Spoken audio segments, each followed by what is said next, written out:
अस्सलामुअलैकुम and welcome back to the channel. Previous video में हमने ये डिस्कस किया कि बिटकॉइन क्या है, उसको कंप्लीटली एक्सप्लेन हमने किया और एंड पर जो हमारे पास क्वेश्चन था कि कौन से ऐसे रीजंस थे स्पेसिफिक जिसकी वजह से बिटकॉइन को क्रिएट किया गया। आज की वीडियो में हम उन्हीं रीजंस को डिस्कस करेंगे जिनकी बेस के ऊपर बिटकॉइन को क्रिएट किया गया।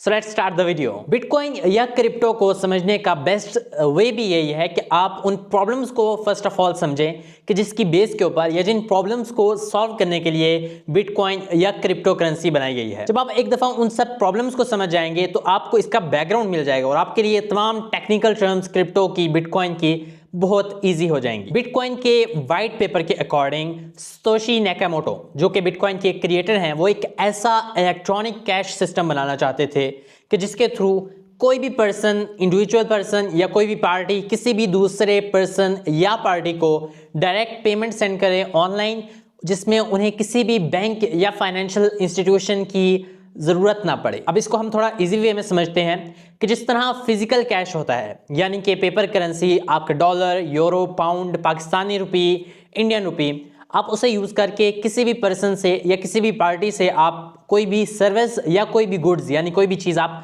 खरीद सकते हैं। आप फिजिकली वो कैश प्रोवाइड करते हैं और आपको वो चीज़ या वो सर्विस आपको प्रोवाइड कर दी जाती है। इसमें आपको किसी भी थर्ड पर्सन, किसी बैंक वगैरह की कोई ज़रूरत नहीं पड़ती। एक बहुत बड़ी फ्रीडम थी जो कि फिजिकली तो अवेलेबल है बट ये ऑनलाइन पेमेंट्स में अवेलेबल नहीं थी। हमें यही फ्रीडम ऑनलाइन भी चाहिए थी और जिसका आंसर था बिटकॉइन या क्रिप्टो करेंसी। अभी जो एक पूरा कंसेप्ट था कि एक डिजिटल वर्जन ऑफ कैश बनाया जाए जो कि आप किसी भी बंदे से पूरी दुनिया में डायरेक्टली पेमेंट कर सकें विदाउट एनी बैंक या फाइनेंशियल इंस्टीट्यूशन। ये कंसेप्ट कहने में बहुत ज़्यादा इजी था बट सतोशी नाकामोटो से पहले बहुत से लोगों ने इसे बनाने की कोशिश की बट वो नाकाम रहे। बिटकॉइन के आने से पहले ये चीज़ करना बहुत ही इम्पॉसिबल थी। मैं अब आपको एक एग्जांपल और एक सीन के थ्रू सारा डिटेल में बताऊंगा किस तरह फिजिकल कैश में काम होता है और किस तरह ओनरशिप ट्रांसफ़र होती है।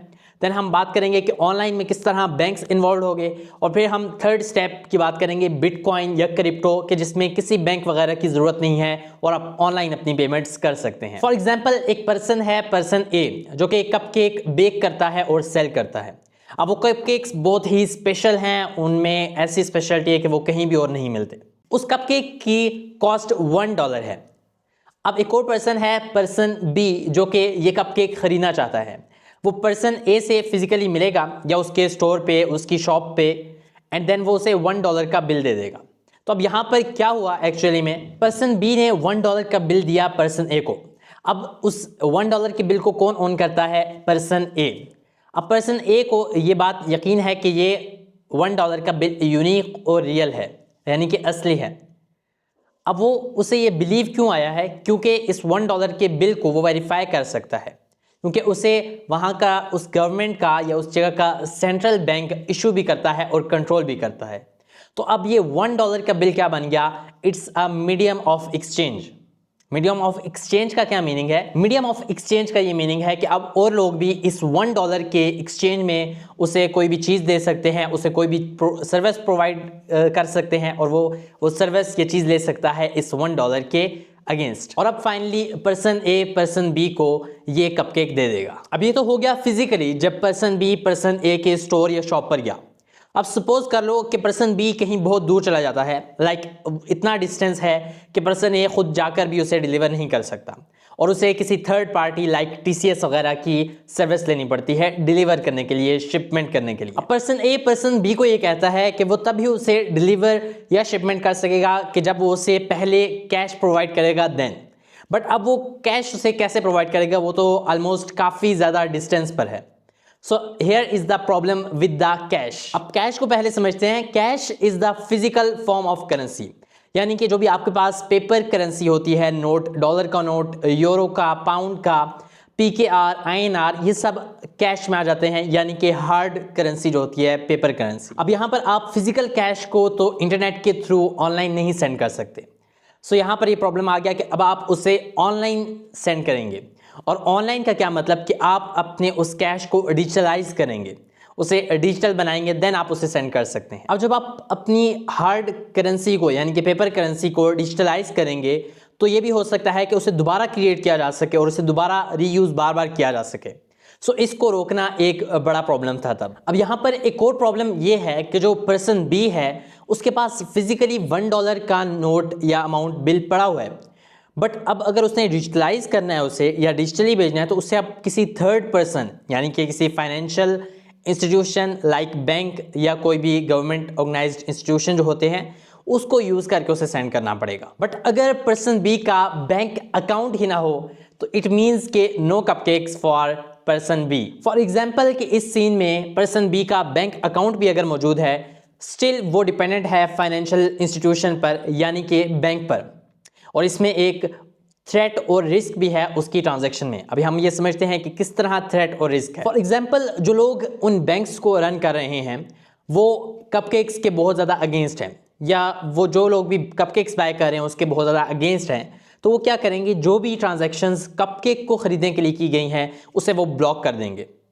या क्या करेंगे, नेक्स्ट चीज़ कि वो उस ट्रांजैक्शंस के ऊपर जो एक्स्ट्रा फीस हैं वो बहुत ज़्यादा लगाएंगे। इससे भी वर्स्ट चीज़ हो सकती है और वो ये है कि वो पर्सन ए यानी कि जिससे वो कपकेक खरीदना चाहता है वो उसे एक बैड ऑर्गेनाइजेशन का लेबल लगा देंगे, और जो पर्सन बी ने उसे ट्रांजैक्शन की थी यानी कि सिर्फ कपकेक खरीदने के लिए वो ट्रांजैक्शन भी रोक देंगे और पर्सन बी के अकाउंट को फ्रीज कर देंगे। यानी कि अब पर्सन बी अपनी ही मनी को, अपने ही अमाउंट ऑफ मनी को एक्सेस नहीं कर सकता, वो तो लॉक्ड आउट हो गया। इस तरह पर्सन बी के तमाम पैसों को बैंक ने जिस तरह एक हॉस्टेज होता है उस तरह होल्ड करके रख दिया है। तो इस सब सिनेरियो से हमें ये चीज़ पता चली कि पर्सन बी के जितनी भी अमाउंट ऑफ मनी है, जितने भी पैसे हैं, उन सब का कंट्रोल बैंक के पास है। और ऐसा सिस्टम जहां सिंगल एंटिटी यानी कि सिंगल किसी भी बैंक या फाइनेंशियल इंस्टीट्यूशन के पास सारे सिस्टम का होल्ड हो, कंट्रोल हो, ऐसे सिस्टम को हम सेंट्रलाइज्ड सिस्टम कहते हैं, यानी कि सिंगल पर्सन के पास तमाम कंट्रोल है। अब पर्सन बी की आप कंडीशन देखें कि जिसे सिर्फ कपकेक्स खरीदने थे उसे फर्स्ट ऑफ ऑल बैंक जाना पड़ा, बैंक अकाउंट बनाना पड़ा, देन उसकी ट्रांजैक्शन को रोका गया, देन उसका अकाउंट फ्रीज हो गया।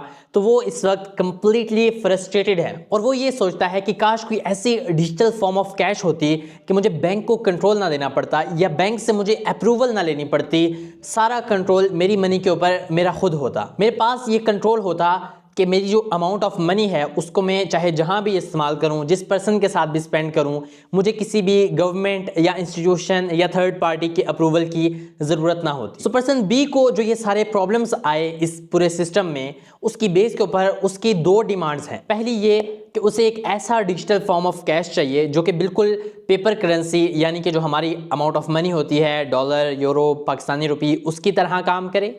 और दूसरी मेन कंडीशन ये है कि वो मनी डिसेंट्रलाइज्ड हो, वो सिस्टम डिसेंट्रलाइज्ड हो। अब डिसेंट्रलाइज्ड या डिसेंट्रलाइजेशन बिल्कुल अपोजिट है सेंट्रलाइजेशन का या सेंट्रलाइज्ड सिस्टम का। डिसेंट्रलाइजेशन में क्या होता है कि आपका सिस्टम का कंट्रोल किसी सिंगल पर्सन या सिंगल एंटिटी, सिंगल इंस्टीट्यूशन के पास नहीं होता, बल्कि आपकी जो डिसीजन मेकिंग की पावर है या जो कंट्रोल है वो डिफरेंट पार्टिसिपेंट्स के अमंग शेयर कर दिया जाता है। अगर हम डिसेंट्रलाइजेशन को एक इजी वे में समझें तो अब आपको किसी बैंक या फाइनेंशियल इंस्टीट्यूशन को जाने की ज़रूरत नहीं है या उनको यूज़ करने की ज़रूरत नहीं है। आपका सबका कंट्रोल आपके अपने कंट्रोल में होता है, आपकी पैसों का, और आप चाहे वो जिससे भी ट्रांजैक्शन करें। तो ये सिस्टम यानी कि डिसेंट्रलाइज्ड सिस्टम और ये जो डिमांड्स हैं इसकी बेस पर हमें एक फ्रीडम मिल जाती है कि हम अपनी अमाउंट को कहीं भी यूज़ करें। हमें ये डर नहीं होगा कि हमारी ट्रांजैक्शन ब्लॉक कर दी जाएगी या हमारा अकाउंट फ्रीज कर दिया जाएगा।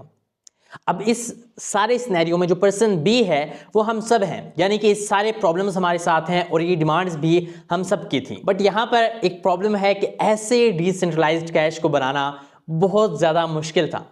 अब हम नेक्स्ट वीडियो में ये एक्सप्लेन करेंगे कि क्यों ऐसे डिसेंट्रलाइज्ड कैश सिस्टम को बनाना बहुत मुश्किल था। ये लेक्चर हमारी क्रिप्टो सीरीज का 8th लेक्चर था।